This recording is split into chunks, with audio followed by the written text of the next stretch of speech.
కిరణ్ కుమార్ రెడ్డి వ్యూహాత్మక రచనే కలికిరి, కలకడ, కేవీపల్లి మండలాల్లోని ప్రజలకు శాశ్వత తాగునీరు అందించేలా స్థానిక నియోజకవర్గం కేవీపల్లిలో ఏర్పాటు చేసిన దాదాపు 1.75 టీఎంసీల నీటి నిల్వ కలిగిన జెరికోనా ప్రాజెక్టు హర్షం వ్యక్తం చేసి నల్లారి కుటుంబకుల వెనువెంటే నడుస్తామంటున్న పీలేరు నియోజకవర్గ ప్రజలు. ఇక వివరాలను పరిశీలిస్తే పీలేరు నియోజకవర్గంలోని కలికిరి, కలకడ, కేవీపల్లి మండలాల ప్రజలందరికీ శాశ్వత త్రాగునీరు అందించేలా కిరణ్ కుమార్ రెడ్డి ముందస్తు ప్రణాళికను రచించి దాదాపు 1.75 టీఎంసీలు నీటి నిల్వ సామర్థ్యం కలిగిన జెరికోనా ప్రాజెక్టు నిర్మాణానికి కోట్ల రూపాయలు వెచ్చించి నియోజకవర్గ ప్రజలందరికీ లబ్ధి చేకూర్చేలా నిర్మించిన ఈ ప్రాజెక్టు నిర్మాణం ఒక వరమనే చెప్పుకోవచ్చు. ఈ ప్రాజెక్ట్ పూర్తి కావడంతో దాదాపు పీలేరు నియోజకవర్గంలోని ప్రజలందరికీ తాగునీటి కొరత లేకుండా పోయిందని అక్కడ స్థానికులు కొంతమంది మన మీడియాకు చెప్పుకొచ్చారు. ఇదంతా మాకు నల్లారి కుటుంబకులు చేసిన సేవయని అనుకుంటున్నట్లు చెప్పుకొచ్చారు.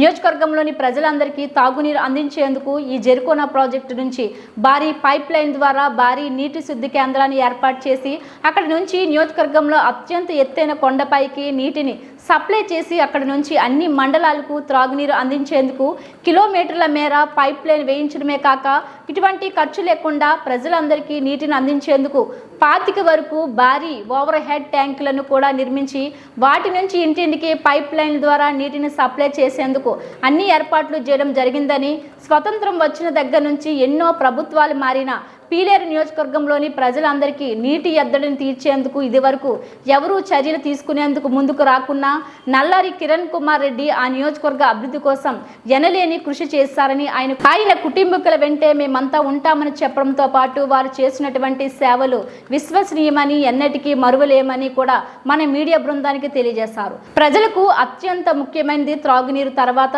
సాగునీరు. ఈ రెండింటి కోసం కిరణ్ కుమార్ రెడ్డి అపర భగీరథుడిలా తపస్సు చేసి వరం పొందినట్లు అనిపిస్తుందని కూడా అన్నారు.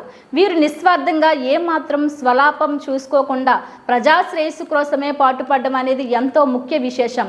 అయితే ఇటువంటి నాయకులు భారతదేశంలోని ఆంధ్రప్రదేశ్ రాష్ట్రంలో పీలేరు నియోజకవర్గంలో జన్మించడం అనేది మరో గొప్ప విశేషమని కూడా చెప్పుకొచ్చారు.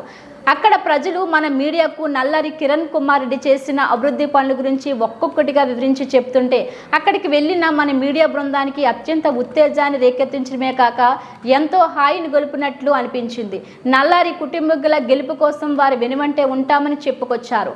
అంతేకాక నల్లారి కిరణ్ కుమార్ రెడ్డిని గెలిపించుకుంటే పీలేరు నియోజకవర్గాన్ని ఎలా అయితే అభివృద్ధి చేశాడో ఆయన గెలిచిన ప్రాంతానంతా కూడా అదే విధంగానే కాక అత్యంత ఉన్నత స్థానంలో అభివృద్ధి చెందిందని, దేశంలోని ప్రజలందరూ చెప్పుకునేలా ఉన్నత అభివృద్ధిని చేసి చూపిస్తారని కూడా చెప్పుకొచ్చారు.